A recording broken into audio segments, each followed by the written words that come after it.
Chapter 21, The Alchemist. Finland berhasil membebaskan dirinya dari pesona Caspar sebelum pemuda itu dapat berbuat lebih jauh. Hadiah taruhannya hanya 1 ciuman, kata Finland dengan nada protes. Gadis itu buru-buru bangkit dari sofa dan merapikan pakaiannya yang sedikit berantakan. Caspar memejamkan mata dan mendesah sedih. Seperti anak 5 tahun yang dihukum tidak boleh bermain dengan boneka kesayangannya. Aku barusan menyatakan cinta kepadamu, katanya kemudian setelah membuka mata dan menatap tepat ke sepasang mata. Finland berusaha menghindarinya. Apakah cintaku tidak ada artinya? Aku tersanjung. Terima kasih, tapi aku tak bisa menerimanya. Finland menghabiskan iris kopinya buru-buru. Kau bukan laki-laki pertama yang menyatakan cinta. Entah kenapa biasanya sehabis ada yang menyatakan cinta kepadaku, nasib buruk akan menghampiriku. Aku tidak mau ambil risiko. Nasib buruk? Tanya Caspar tidak mengerti. Aku dulu sering dibuli di sekolah karena murid-murid lelaki yang naksir aku biasanya punya penggemar perempuan yang gak terima kalau mereka suka kepadaku. Finland mengerutkan keningnya dengan wajah ngeri. Kau gak tahu rasanya, dipukuli dan diikat ke pohon oleh cewek-cewek jahat. Oh, seperti gadis-gadis kemarin itu? Iya, begitulah. Itu sebabnya aku nggak punya banyak teman. Apalagi teman perempuan. Aku tidak akan membiarkan siapapun mengganggumu. Aku bersumpah. Caspar mendekati Finland, tetapi gadis itu menghindar. Kau tidak percaya kepadaku? Finland menghela napas panjang. Aku boleh tanya satu hal? Apa? Rose Mansion? Apakah itu rumahmu? Caspar agak terkejut mendengar pertanyaan Finland. Tetapi ia menjawab dengan jujur. Ya, benar. Aku tahu kau perlu tempat tinggal. Tapi kau takkan mau tinggal secara cuma-cuma. Jadi rumah itu kau beli dari Tuan van der Ven untuk disewakan kepadaku? Aku. Caspar terlihat ragu untuk menjawab, ya. Begitulah. Finland tampak berpikir keras. Ia sudah menduga Caspar membeli Rose Mansion dan mengatur supaya Finland menemukan iklannya dan pindah ke pavilion itu. Ia ingin sekali menolak kebaikan Caspar yang ini. Tetapi ia ragu, Finland sangat menyukai rumahnya sekarang. Sewanya terlalu murah, kata Finland pelan. Aku tahu kau tidak mampu membayar lebih, dan sebenarnya aku juga tidak perlu uangmu, tukas Caspar buru-buru. Baiklah, aku akan tetap tinggal di sana. Akhirnya Finland mengambil keputusan. Aku kan tidak tinggal gratis. Benar sekali, kau tidak berhutang apa-apa kepadaku. Kau menyewa pavilion itu dengan uangmu sendiri. Oke. Finland mengambil tasnya dari kursi dan permisi pulang. Kalau begitu aku pulang dulu. Caspar tampak salah tingkah. Kau masih belum menjawabku. Pertanyaan yang mana? Dalam hatinya Caspar mengeluh. Dalam hidupnya yang panjang, belum pernah ia harus menyatakan cinta berkali-kali. Malah, seumur hidupnya, ia belum pernah menyatakan cinta seterbuka ini. Aku belum pernah jatuh cinta kepada perempuan seperti ini. Atau secepat ini. Kau tidak mengerti. Caspar mendekati Finland dan memegang tangannya. Kau adalah perempuan pertama yang membuatku yakin dengan perasaanku. Saat aku melihatmu, aku hanya ingin bersamamu selamanya. Saat aku melihatmu, aku melihat perempuan yang ingin kunikahi dan berbagi hidup. Finland membelalakkan matanya. Tak percaya mendengar pengakuan pemuda di depannya. Ini sungguh di luar dugaan. Caspar, kita belum terlalu mengenal satu sama lain. Kita baru kenal 2 bulan, dan ketemu juga hanya beberapa kali. Aku tidak terlalu mengenalmu, dan kau juga tidak tahu apa-apa tentang diriku. Aku tahu kau lahir tanggal 15 Januari, makanan kesukaanmu segala yang berupa mie. Sewaktu kecil kau punya 2 kelinci peliharaan, nenekmu baru meninggal seminggu sebelum kita bertemu di bandara, nama ibumu Laura. Sekarang uang di tabunganmu ada $2.000. Caspar terus menyebutkan fakta-fakta tentang Finland yang membuat gadis itu terkejut dan membekap mulutnya sendiri karena kaget. Oh my god, Finland menggeleng-geleng dan segera beranjak ke pintu. Aku tahu kau itu berkuasa dan bisa dapat informasi apapun yang kau mau. Tapi aku sama sekali tidak menyangka kau akan bertindak seperti stalker asteris seperti itu. Ia segera memencet tombol lift dengan wajah marah. Caspar tahu lagi-lagi ia salah bicara. Aku tidak bermaksud bertindak seperti stalker. Maksudku adalah, aku mengenalmu dengan sangat baik dan aku mencintai dirimu apa adanya. Ia menghela napas panjang. Aku tahu rasanya ini tidak setara. Karena kau tidak punya akses informasi yang sama. Kau benar, kita tidak setara. Aku paling tidak suka privasiku dilanggar. Please let me know how I can fix it. Pintu lift terbuka dan Finland segera masuk ke dalamnya. Caspar cepat menahan agar pintu tidak segera tertutup. Kau mau ikut aku besok seharian untuk mengetahui semua tentangku? Kasih aku kesempatan. Kalau kau tetap tidak menyukaiku setelah menghabiskan waktu bersama-sama, aku akan mundur. Finland memejamkan mata dan menghela napas panjang. Caspar, aku bukannya tidak menyukaimu. Menurutku kau itu terlalu sempurna, dan itu menakutkan bagiku. Dan aku tidak suka privasiku dilanggar. Kalau kau mau aku memberimu kesempatan untuk membuktikan kalau kau itu tidak semenakutkan yang aku duga. Aku mau kau saat ini berjanji. Aku berjanji. Caspar menaruh tangan kanannya di dada dengan hikmat. Kau harus berjanji bahwa kau tidak akan pernah menggunakan kekuasaanmu untuk menguntitku atau mencari tahu tentang aku. Jadilah seperti laki-laki normal yang telepon atau SMS aku untuk nanya keberadaanku. Jadilah seperti laki-laki normal yang tanya apa makanan kesukaanku. Dan bukannya menggunakan aksesmu untuk tahu semua tentang aku. Finland menatap Caspar dengan pandangan sangat serius. Dan kalau suatu hari nanti aku ingin pergi, kau tidak boleh menggunakan aksesmu untuk mencariku. Caspar terhenyak. Kenapa kau ingin pergi? Kita kan tidak bisa tahu apa yang akan terjadi di masa depan. Siapa tahu nanti kita berselisih jalan dan hubungan kita memburuk. Aku tidak mau punya musuh yang sangat berkuasa sepertimu. Lebih baik kita tidak usah berhubungan sama sekali. Daripada nanti hidupku jadi sengsara. Untuk orang semuda dirimu, pandanganmu akan hidup cukup sinis, komentar Caspar. Tapi aku mengerti.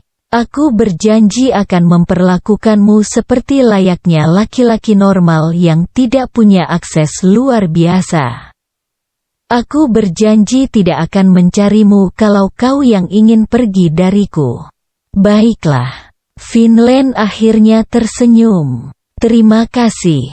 Aku besok kerja. Kita bisa ketemu di akhir pekan untuk saling mengenal.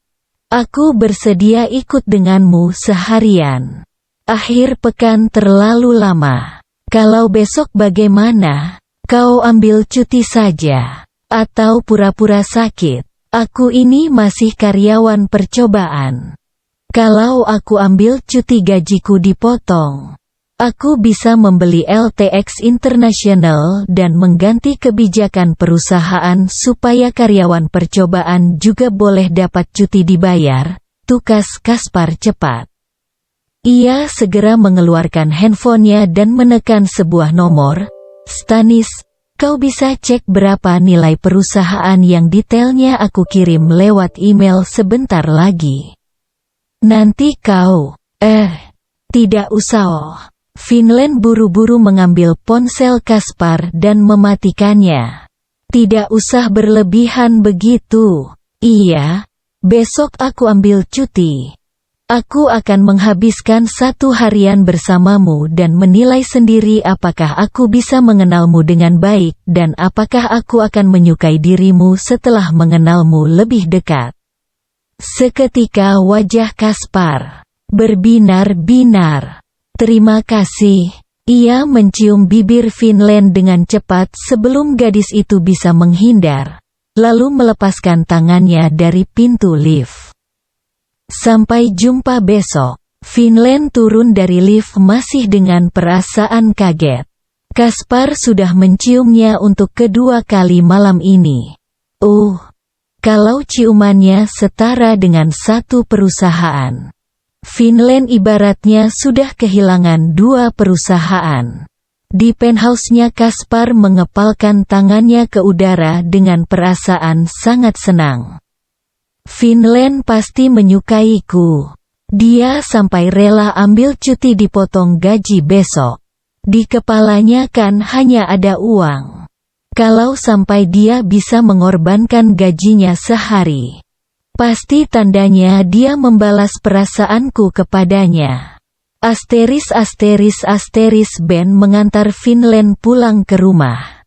Dan di sepanjang jalan Finland menghitung-hitung berapa nilai kerugian finansial yang akan ditanggungnya karena ambil cuti besok. Ben, besok aku akan bersama Kaspar seharian. Kami sepakat untuk saling mengenal lebih dekat. Kau tahu tidak besok jadwalnya kemana saja? Tuan besok ada 3 meeting. 2 lewat konferensi, 1 meeting di hotel. Dan dia juga ada kuliah tamu di NUS jam 3 sore. Jam 6 sore beliau dijadwalkan untuk operasi pengangkatan kanker di otak seorang pasien. Oke, kalau gitu aku datang dari pagi ya. Baik, Miss. Finland kemudian menimbang-nimbang apakah ia dapat bertanya lebih jauh kepada Ben tentang Kaspar. Rasanya tidak etis. Tetapi kemudian ia ingat bahwa Kaspar sendiri telah memperoleh sangat banyak informasi pribadi Finland entah dengan cara apa, pasti jauh lebih tidak etis dari ini. Ben, sudah berapa lama kau bekerja untuk Kaspar? Sudah 20 tahun, Miss. Sebelum saya, ada ayah saya yang bekerja untuknya. Kami sudah seperti keluarga sendiri bagi Tuan, jawab Ben. Oh, begitu. Apakah tuanmu pernah menikah? Tanya Finland. Belum pernah. Ben tertawa kecil, yang mau menikah sama tuan banyak sekali. Tetapi orang seperti dia dan keluarganya sangat pemilih. Mereka tidak gampang jatuh cinta. Tuan itu 3 bersaudara, dan hanya adik perempuannya yang sudah menikah membuat Tuan sekarang punya sangat banyak keponakan dan cucu. Keponakan dan cucu? Finland tidak mengerti. Tuan punya 3 keponakan dan setelah mereka menikah. Masing-masing punya beberapa anak yang menyebar dan membentuk keluarga sendiri di dataran Eropa dan Amerika.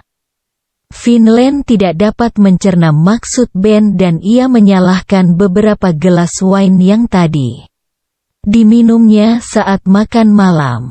Mungkin maksud Ben, Kaspar punya saudara sepupu yang banyak di Eropa dan Amerika. Oh, baiklah. jadi Kaspar itu adalah bagian dari keluarga besar. Finland mengangguk-angguk, dan dia belum pernah menikah. Kalau kekasih, jangan-jangan dia punya kekasih di setiap benua.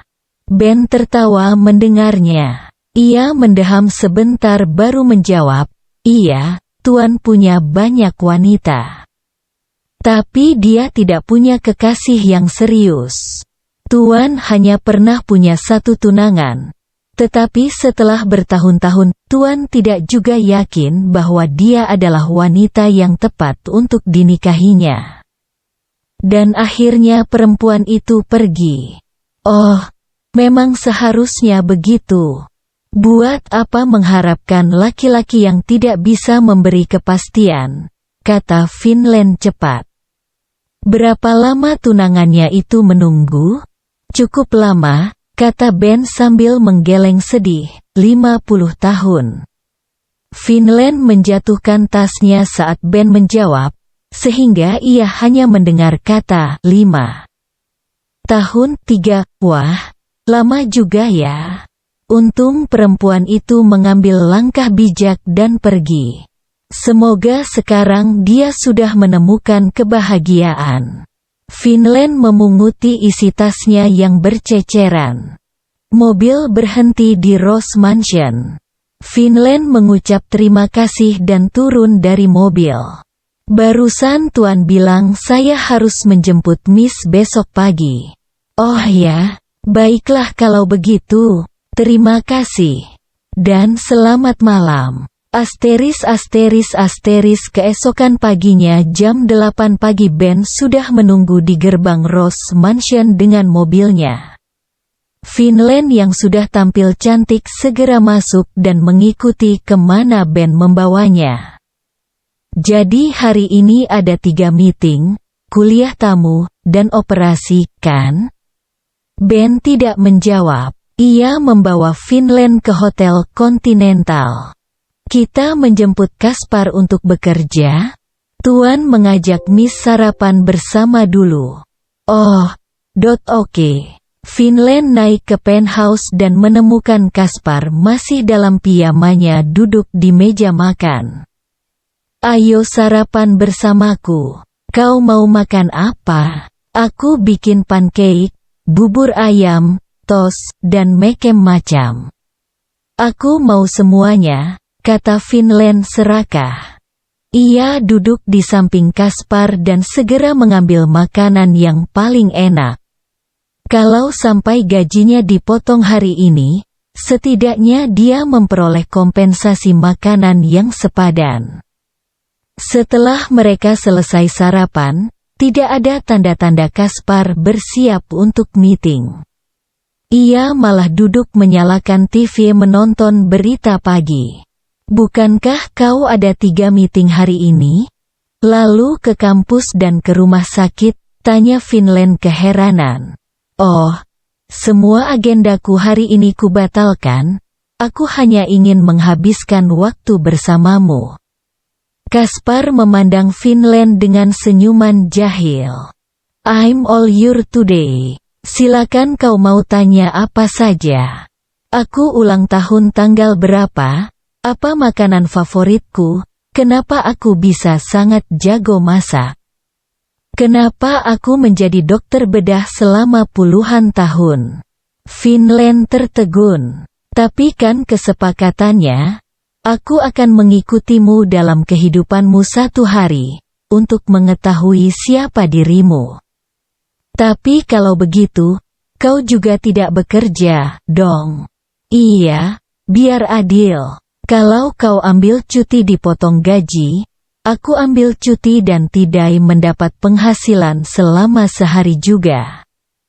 Sementara menurutku akan lebih cepat kalau kau tanya saja semua yang ingin kau ketahui. Fair enough. Finland mengakui. Oke. Kau lahir tanggal berapa? Aku lahir tanggal 7 Juli tahun 80. Oh, jadi umurmu sudah hampir 39 tahun. Finland menutup mulutnya dengan kaget. Ia tidak menyangka Kaspar setua itu. Dia sendiri baru lulus kuliah dan umurnya masih 23 tahun.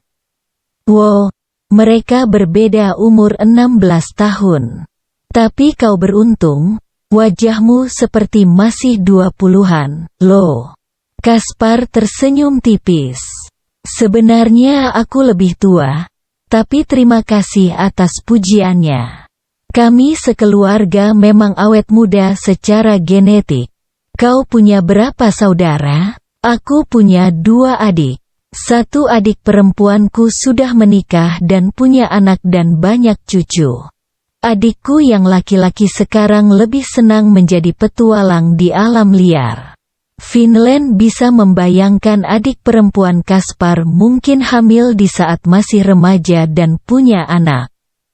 Yang sekarang juga hamil di usia muda. Apakah kedua orang tuamu masih ada? Kaspar tidak menjawab untuk beberapa lama. Matanya menjadi sedih. Mereka meninggal pada Perang Dunia Kedua yang lalu. Oh, maaf, aku tidak tahu. Kita sama-sama yatim piatu kalau begitu. Finland tiba-tiba teringat cerita Ben tentang Kaspar yang pernah memiliki tunangan. Kau pernah bertunangan dan akan menikah. Kenapa tidak jadi? Kaspar menggeleng pelan. Aku bertemu Katia ketika orang tuaku baru meninggal dalam perang. Saat itu aku sangat terpukul, dan kurasa kehadirannya memberiku penghiburan. Tapi aku tidak sungguh-sungguh mencintainya. Aku bersalah karena memberinya harapan selama bertahun-tahun. Kaumku tidak pernah bermain-main dengan pernikahan dan keturunan. Karena itulah keluargaku sangat lama memutuskan untuk jatuh cinta dan menikah. Kau harus hidup bersama seseorang selamanya. Kalau kau membuat pilihan yang salah, maka hidupmu akan menderita selamanya. Keluarga kami tidak mengenal perceraian. Kami sangat konservatif. Tadi malam Finland merasa wine mempengaruhi kemampuan otaknya untuk memproses informasi dari Ben. Tetapi pagi ini ia merasa sangat segar dan awas. Keterangan-keterangan yang disampaikan Kaspar banyak yang terasa tidak cocok. Tunggu, katamu orang tuamu meninggal di Perang Dunia II? Lalu bagaimana kau bisa lahir di tahun 80 kalau mereka sudah meninggal puluhan tahun sebelumnya? Kau juga bilang bertemu Katia setelah orang tuamu meninggal. Berarti sekitar tahun 40-an. Finland menepuk-nepuk keningnya. Tolong, otakku tidak bisa bekerja. Kaspar tertawa melihat Finland kebingungan. Aku sebenarnya lebih tua dari yang kau bayangkan. Aku lahir tahun 1580, bukan 1980. Kaspar melanjutkan kata-katanya dengan nada paling serius yang pernah didengar Finland. Kami adalah kaum alkemis. Tahun 1450 keluargaku menemukan ramuan keabadian yang membuat tubuh kami sempurna dan menghentikan proses penuaan begitu semua sel tumbuh maksimal. Setelah itu sel baru akan beregenerasi selamanya dan kami tidak akan mengalami penuaan, disabilitas, maupun penyakit fisik. Kami tidak bisa mati oleh penyebab alami seperti sakit penyakit dan usia tua, dan itu berarti kami bisa hidup selamanya. Alkemis tertua di dunia saat ini berusia 550 tahun. Dan ia terlihat seperti seumuran denganku. Mulut Finland ternganga begitu lebar dan matanya terbelalak sangat besar. Ini pasti bercanda lagi. Ia tak bisa menganggap Kaspar serius karena dia selalu bicara yang tidak-tidak. Dulu bilang sudah jadi dokter bedah puluhan tahun dan bisa mengoperasi sambil tutup mata. Atau bilang mau beli hotel kontinental. Tadi saja dia bilang akan membeli LTX internasional. Dan sekarang dia bilang kalau dia lahir di tahun 1580. Itu berarti 439 tahun yang lalu. Hahaha. Ada-ada saja. Demikian isi kepala Finland. Tetapi ia bahkan tak bisa memaksa dirinya tertawa dan pura-pura menganggap omongan Kaspar bercanda. Instingnya mengatakan pemuda ini sedang bicara serius. Kaum alkemis. Siapa sebenarnya mereka?